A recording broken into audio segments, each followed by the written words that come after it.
and or uh, really extreme things.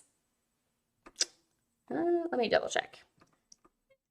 Oh, we're back. Okay, good. We're back. So stress, we have lowercase t trauma and uppercase t trauma. So having a lot of stresses or even small traumas in a short period of time, or having one big stress that lasts for a really long time, those are things that can create big T traumas as well. And so things like this, like miscarriage, infertility issues, family deaths, and life during COVID, even if it's not a big T trauma, that's very difficult to sort of weather. And it's a lot of us have been really affected by the pandemic and all the things that have happened. A lot of us have lost people. A lot of us have had to delay major life events or like not get to go to things that were really important, like weddings or funerals. You know, it's been a lot. Okay, so continuing. At some point in the last year or so, I got sick of being yelled at during our arguments while I worked my damnness to keep my voice regulated and calm. It's been happening for years and years. I have tried over and over to point out that he is yelling, to no avail, and I'm tired of being disrespected. So I started matching his energy. He raises his voice to me, I raise mine. He escalates, I escalate. So this is one of those things where it's completely understandable why this person would want to do that. I'm not going to try to say that this person is bad. I'm not making any kind of judgment about anything like that. It's understandable. It's understandable to be like, okay, you're going to treat me this way. I'm going to treat you the way you treat me because, I can't take it anymore. And often it's accompanied by this idea of, if I can treat you the way you treat me, it'll make you realize how bad it makes me feel, and then you will stop doing it. However, you can probably guess that's pretty rarely effective because the reason why someone might do something like yell during an argument, even if you tell them, hey, this isn't good, this doesn't make me feel good, is probably not because they are unaware of how it affects you. It could be, but most of the time, I would say it's not. Let's see here. Lo-Fi Princess, sometimes it actually feels like the last episode of Neon Genesis, except instead of people saying congratulations, they're being very hostile. Yeah, that makes sense. And they don't turn into orange goo. Yeah, that's true. Maybe on the inside they do though. But anyway, this is one of those things where why somebody yells during an argument, it can be a lot of different things. There can be different reasons for it. And again, a reason is not the same as an excuse. An excuse says that behavior is fundamentally excusable, that like what happened is okay because of this circumstance. Versus a reason is sort of like the pathology, the how did we get here? Why did this happen? Um,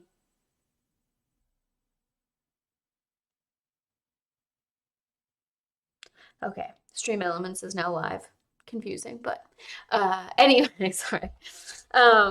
So then the pathology or the reason why helps us figure out where are the intervention points. So we would really need to know why this person is yelling. So a couple of common reasons are one, that's what they experience as a child, and that is basically how they have learned to process these kinds of feelings, and they don't necessarily have a good model for how to do it otherwise, and it's really hard in the moment to recognize you're playing things out that you experienced in your childhood. Very common. We all often sort of rehash the good and bad experiences we had in our childhood and adulthood. Not everybody and not always, but it's a thing. um, Another reason why people can yell is because they're having a stress or a trauma response. We have fight, flight, freeze, fawn, fix, fake, fatigue, flood. These are all different types of stress and trauma responses. And this is one of those things where it's not something, your stress or trauma response is really not something that you have any control over. It's regulated by your nervous system, by genetics, and there's very little you can do to change it. And and they're not actually discrete, like they're kind of listed and talked about as though they're really discrete categories of these different responses, but often there's a ton of overlap. Like someone might be like flight and freeze at the same time, or they might sort of get into a fight and a fawn response at the same time. Hi, Paladin Hulk. You said I did that mirroring thing super recently and it did not go well. Yeah, I mean it usually doesn't go well. Right, Aradin. So like reason versus an excuse. There are reasons for racism, but there's never any excuse for racism, right? Or like, if I bump into somebody, let's say I bump into somebody and they spill something and they're upset about it. An excuse would be something like, I'm literally blind and this is the only pathway I could go through, and this person also walked into me. That's one of those things where it's like, there is no way that I could have prevented this thing from happening. And in fact, there are circumstances that make it so that like my responsibility here is it's altered in some way. Or like, if I accidentally, trip and I'm falling down a hill and then I land on top of somebody and, we're doing that anime thing where like they're on their back and I'm on top of them and we're looking down face to face and it's kind of like sexually suggestive or something. I have an excuse, right? Like there was no way I could have prevented this from happening. I literally fell down a hill and this has just happened to be how we landed. Now, if like we do the Neon Genesis thing where like my hand is on your boob and I just like leave it there for, a kind of long time. Yeah, okay, that goes differently. But if as soon as I realize and I'm like, oh my goodness, I'm sorry, and I move, it's different. Whereas those were kind of be excusable situations where I did not actually have the agency in that situation. Therefore, what happened is not something that came out of my agency, or is something where the circumstances are so extenuating that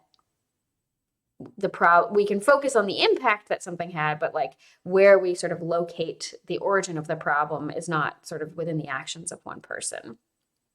Generally speaking, anytime we're trying to figure out like why something happened, it's always more complicated than just saying like this one person is bad or they made a mistake or they did something wrong. But I'm simplifying for the sake of explaining this.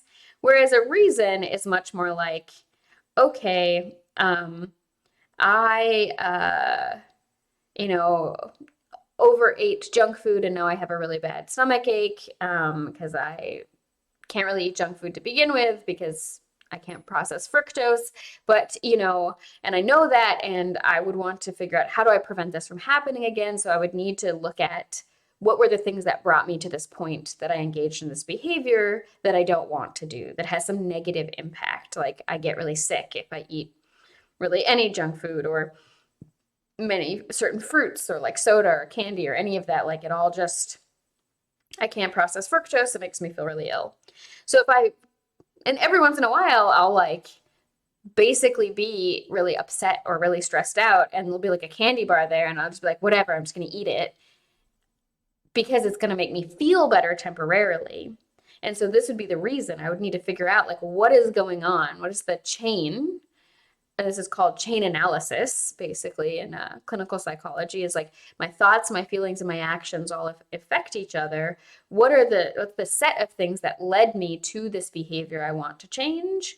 And like, what are the intervention points in there? So one intervention point might be like, just don't have the stuff in the house, because if I get into a really reduced capacity because of an emotional state, and then I do this behavior I don't want to do, I can intervene by making sure that if I can't stop myself from getting into these emotional states, if that's not a good intervention point, then the other intervention point would be like not having it in the house.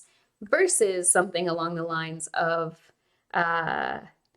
let's say I could intervene with the feelings, and I'm like, okay, I actually have this ability to recognize when I'm in this state, and I can do some deep breathing, or I can go for a walk. I have other options, and I know that I can reliably get myself to do that.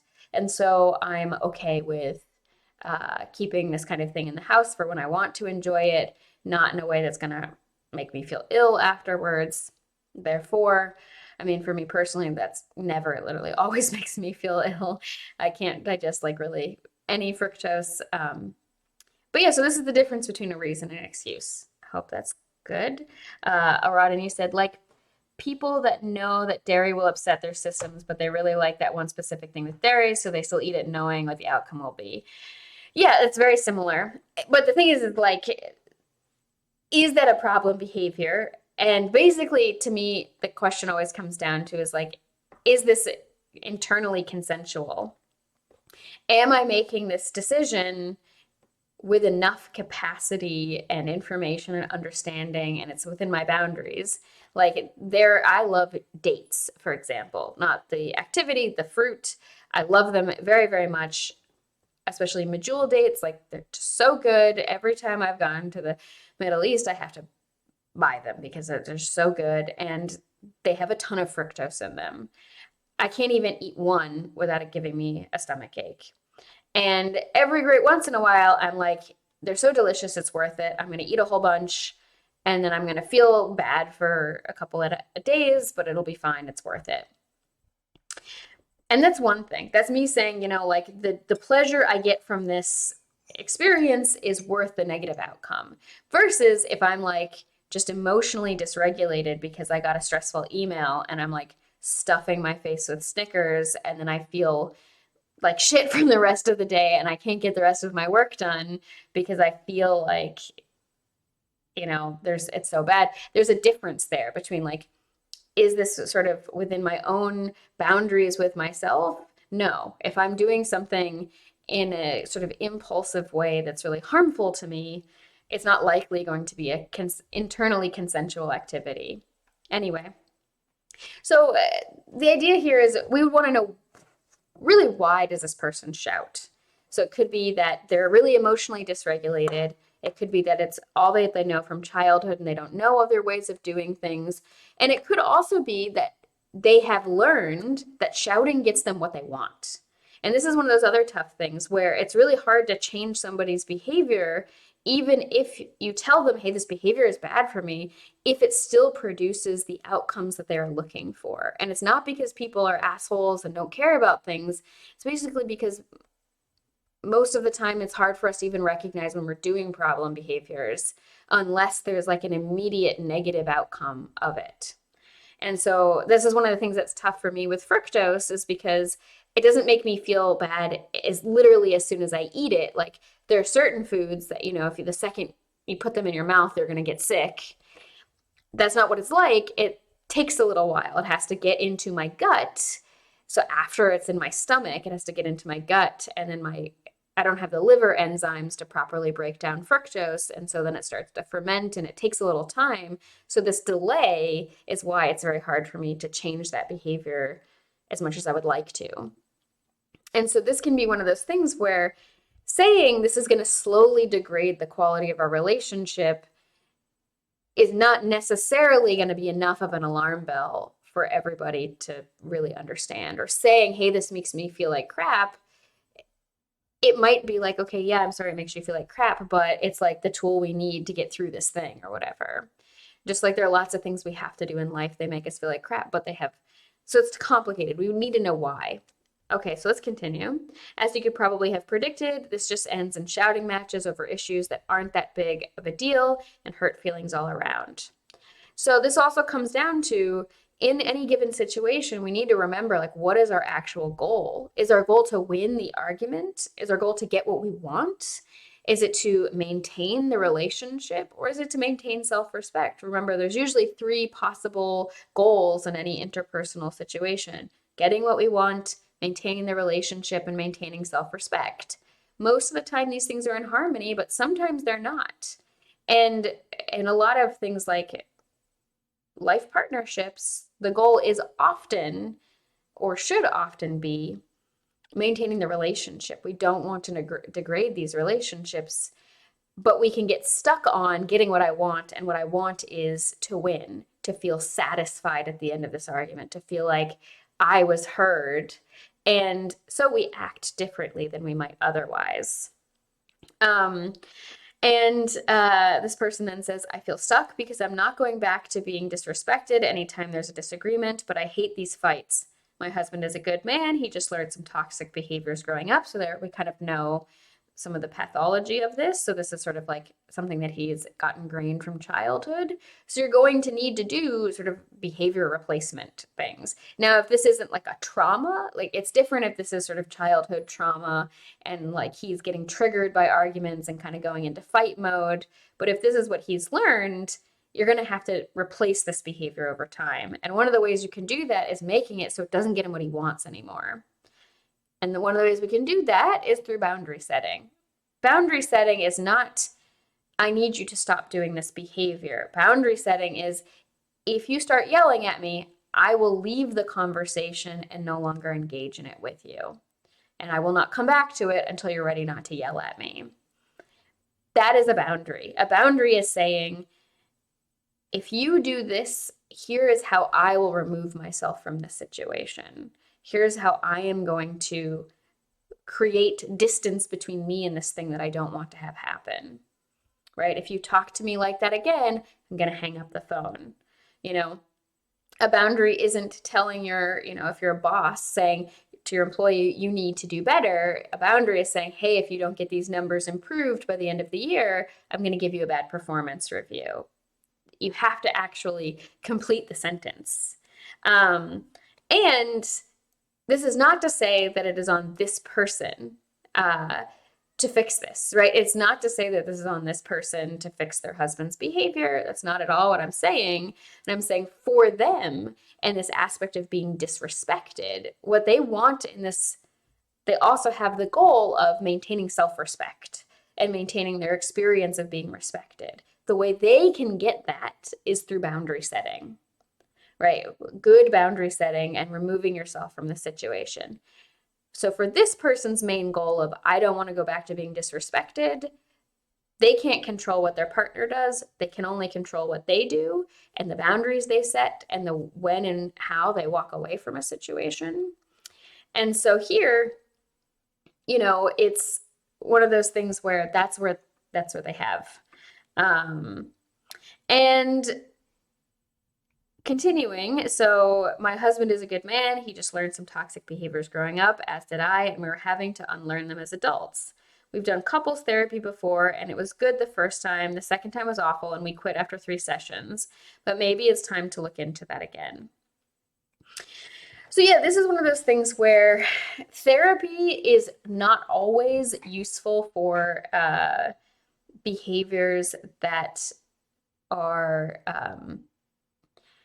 like this, like manipulative behaviors, toxic behaviors, abusive behaviors. Like if you are an abuser and you want to get better from it, this is a thing that happens. Some people can be like, okay, it's come to my understanding that I'm abusing people and I want to change this.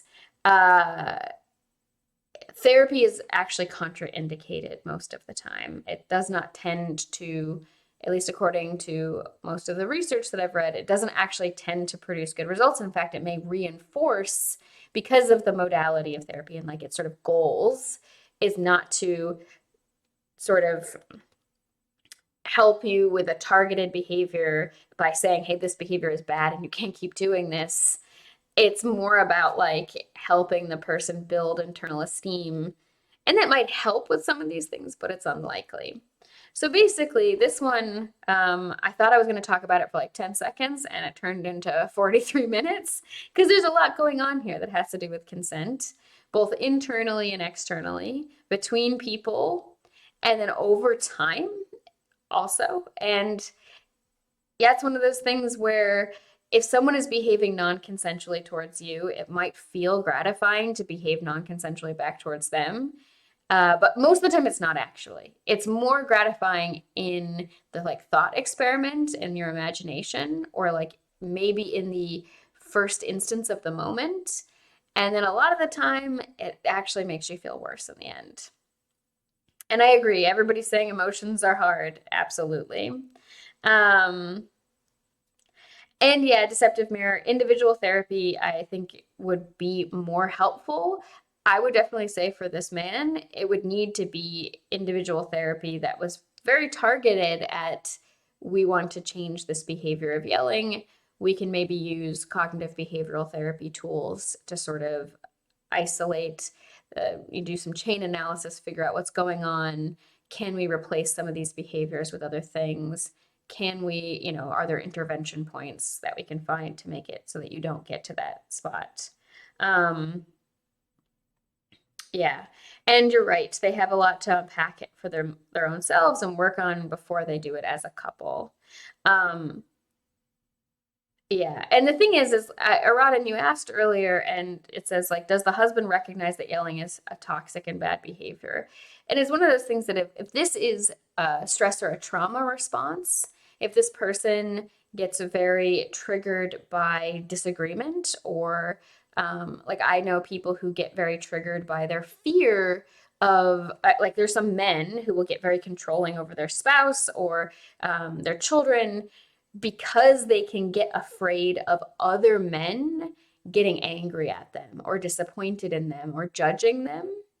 And they basically get triggered by their fear of, like, other men basically calling them slurs for gay people and maybe becoming violent towards them because of the way we sort of police these things as a culture. And it's a very common thing. Like, guys will just, like, really yell at their spouses or their children and become very controlling of them because they're afraid of how other men are going to view them if they don't do it. And that's basically a type of trauma response that they're having. And it's not necessarily something that in the moment they have complete control over. There's also something called, like, intermittent explosive disorder, which is where somebody is, like, totally, chill and cool 1 second, and then suddenly they're screaming and throwing things and maybe punching somebody, or, like, yeah, it's just like they randomly sort of explode. And that is also a completely different thing. It's not the same thing as, like, abuse.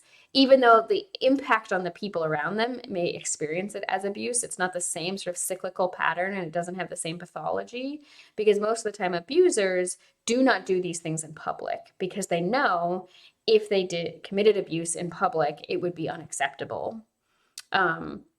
And so they tend to keep it hidden. And most of the time, abusers tend to be very well liked and seen as really kind and loving. And it's kind of like cover for things because they know how to ingratiate themselves to people. It's kind of how they usually get the person that they eventually start abusing, the whole love bombing and sort of all of that. And so there's a difference. I'm sort of glossing over a lot of different types of things here.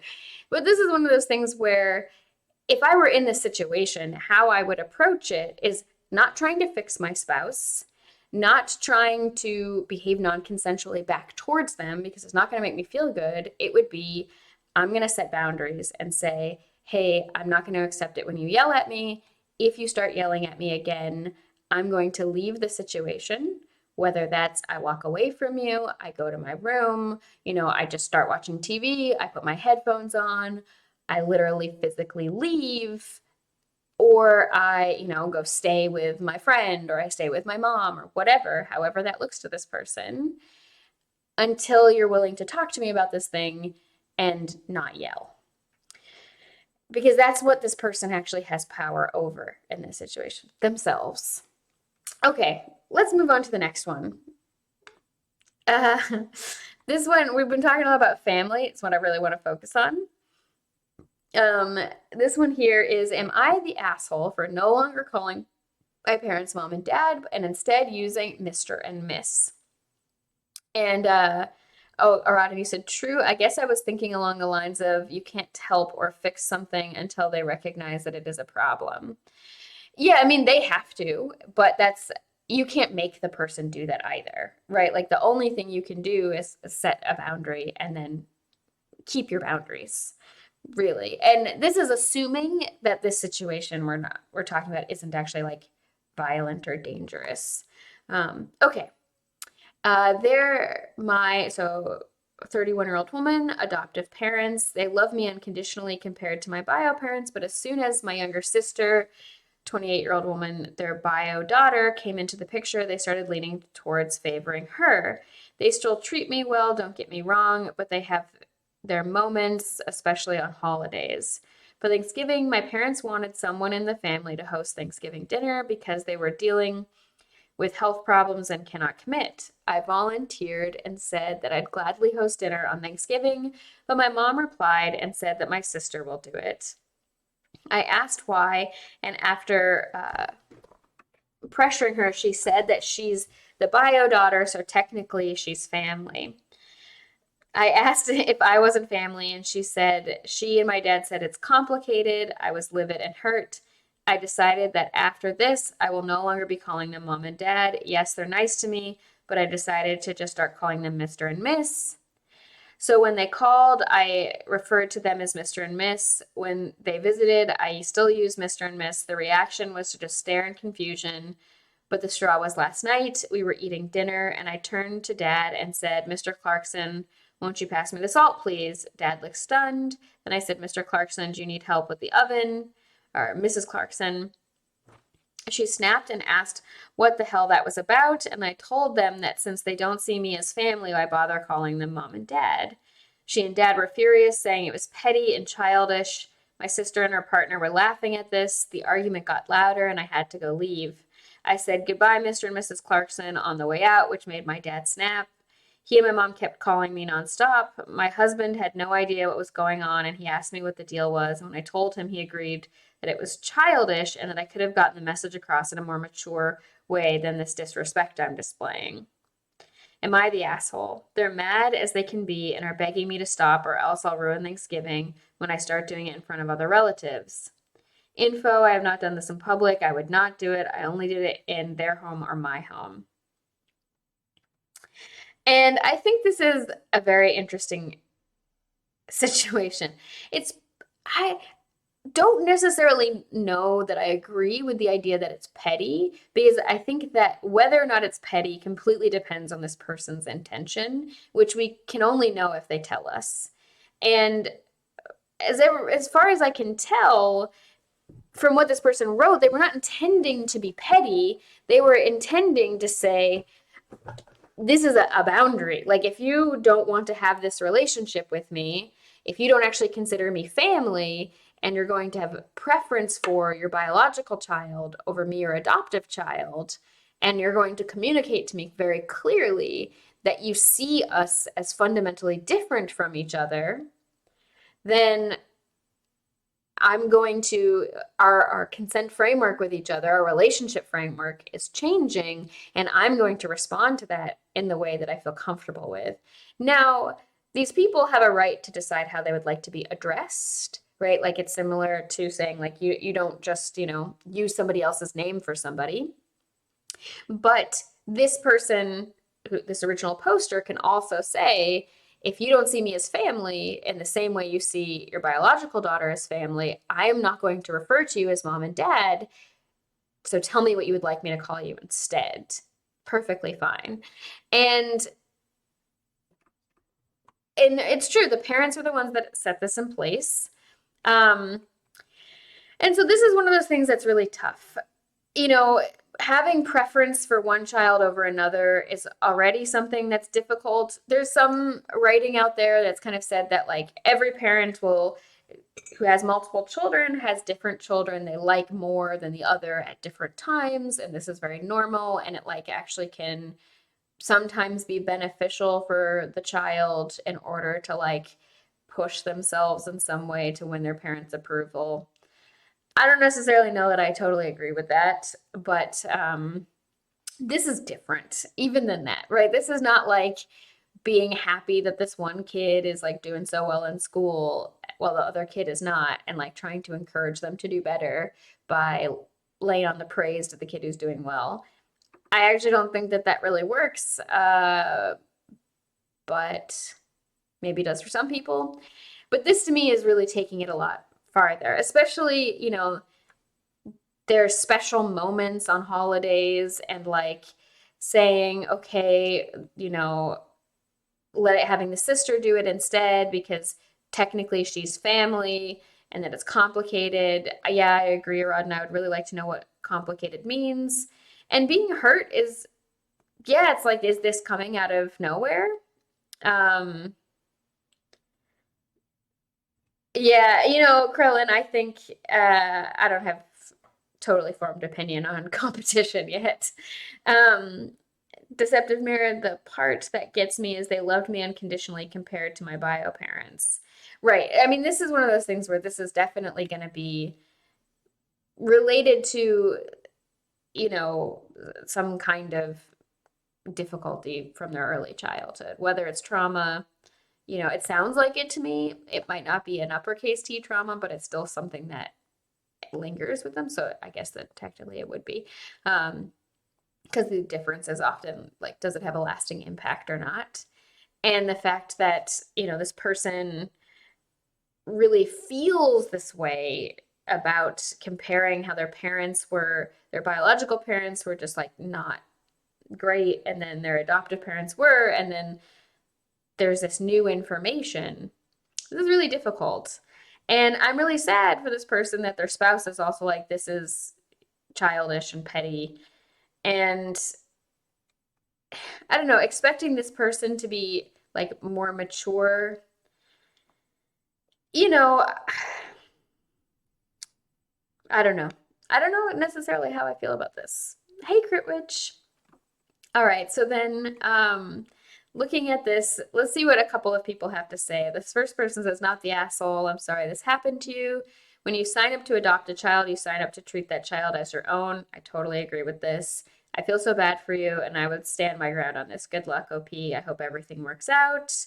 The next person said, so I don't have any expertise when it comes to being adopted, being an adoptive parent, but the Clarksons here were acting awful towards you. It's like you were a toy given to two kids who got bored of it when the new toy came, not the asshole.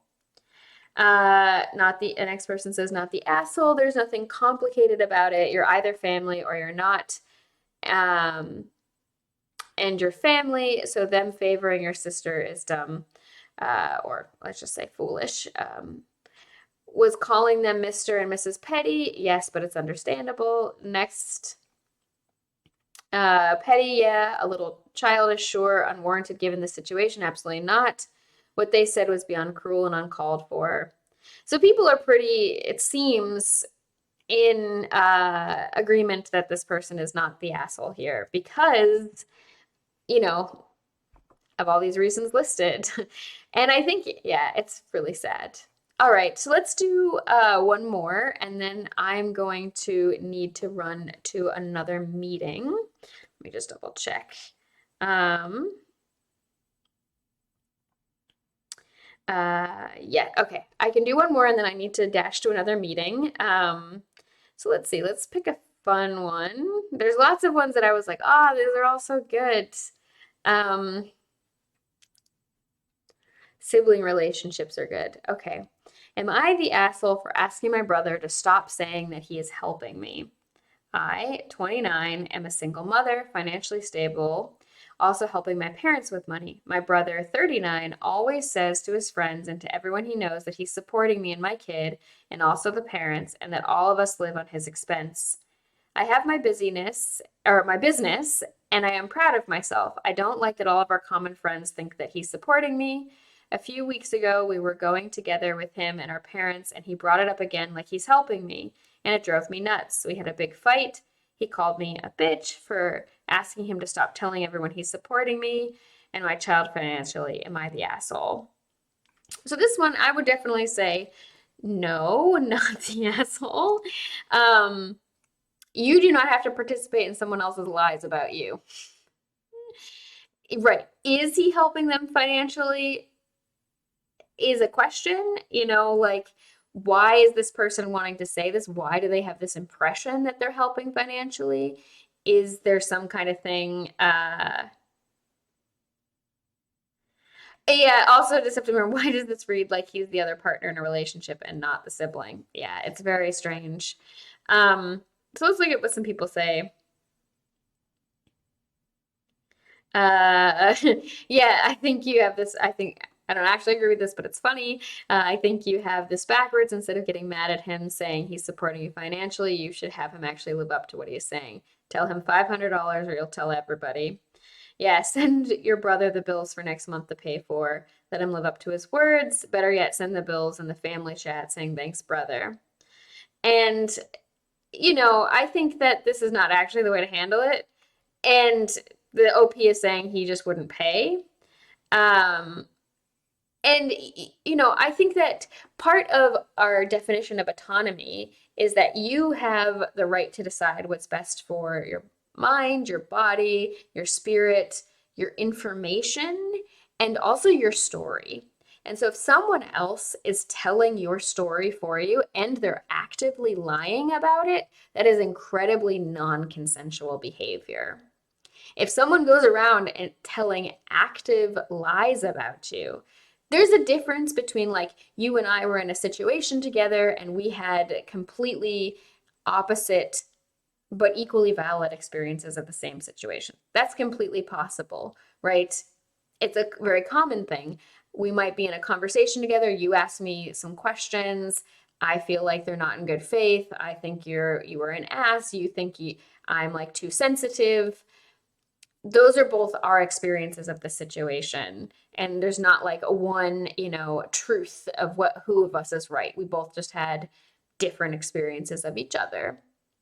However, this is something where it's either true or it's not. And if a person is going around actively saying genuinely untrue things about you, things especially that are not like their experience of you, there's a difference between my experience of somebody and like actual facts about this person. So there's a difference between saying like I feel really bad every time I interact with this person and saying this person is an abuser and a manipulator. And especially if what this person is doing that makes me feel bad does not actually meet the definition of abuse. That's a slightly different or a slightly parallel thing, but you have a right to your story, and other people going around and telling it for you, including things like outing you, but also actively lying about you, is not consensual. And so this person is not the asshole.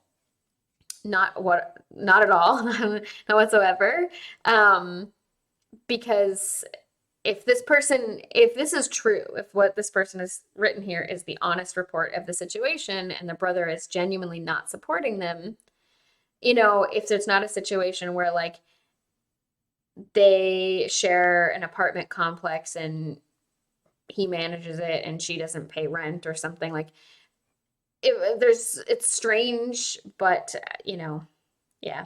So let's see here. What did you all say? Uh Oh, Deceptive Mirror, you say OP needs to forget her wallet a few times. Paladin Hulk, if we assume he is helping them financially, would it be okay for him to tell people then? This would be one of those things that would have to come down to the relationship agreement that they have. Does this person want help on the condition that don't tell other people about it? Like, you also have to accept somebody's help.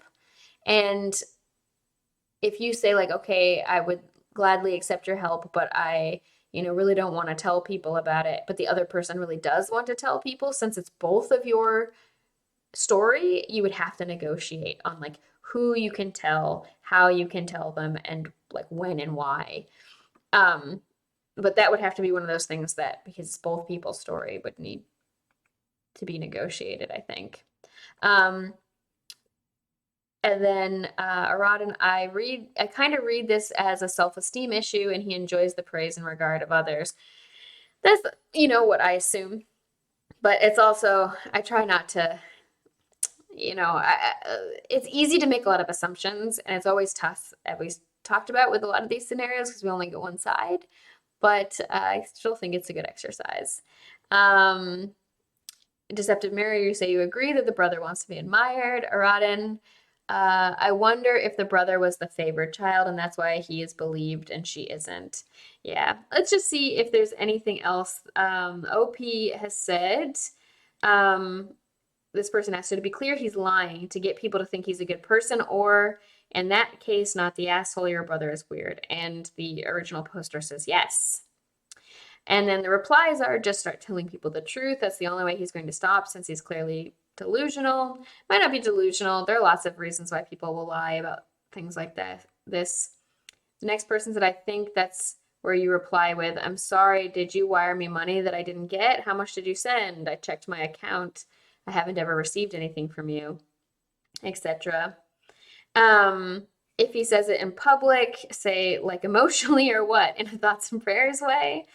Um, this other person is suggesting make a huge fat Facebook post about it, name him and shame him. And this is something where I think I would love to actually have a chat about this another time, which is like the sort of consent and ethics of how and why people make big call out posts and sort of like what are the different functions that they serve? Are they, okay sometimes? Are they not okay always? Are they always okay? Like, what's the sort of thoughts around this? So let's leave with this for today because I do, like I said, I have to go to a meeting and just start to think about this. Like, take some time and think about all the things we've talked about consent, over all of these Sundays and Tuesdays, if you can come to those, and think about what do we feel about making public posts, especially when it's not a situation that has a lot to do with, someone who's got a lot less power, needing to inform other people about a powerful person's abuse. Anyway, thank you all for joining me today. If you're not following us, consider giving us a follow if you like. Check us out on social media. We do also have a Patreon if you want to continue to support a free consent education like this, but also get extra exclusive content and discounts to classes. And check out our website for our upcoming classes and schedules. On the 29th, we have a really good class coming up called Supporting Survivors of Sexual Trauma, and I really recommend it. All right, thank you all for joining me, and I'll talk to you on Tuesday. Bye.